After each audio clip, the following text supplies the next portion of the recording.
Thankful ang Filipina indie actress na si Angely Bayani sa suportang tinatanggap niya para sa dalawang pinagbibidahang pelikula na tampok sa Cannes Film Festival sa France. Ang Star Bites hatid ni Aubrey Carampel.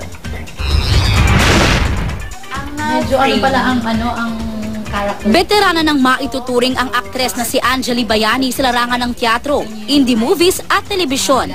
Kamakailan napanood siya sa GMA News TV series na Bayan Ko bilang kapareha ni Rocco Nacino. Hindi lang isa kundi dalawang pelikula ang pinagbibidahan niya. Sa prestihiyosong Cannes International Film Festival, ang Norte Hangganan ng Kasaysayan na idinirect ni Love Diaz at ang director's fortnight entry mula Singapore, ang Iloilo.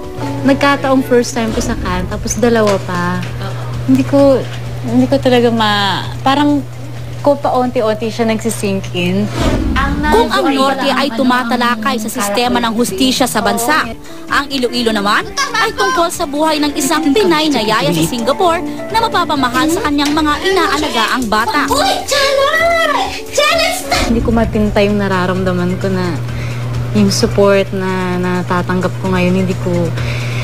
I'm so overwhelmed. I'm so thankful. Aubrey Carampel, GMA News.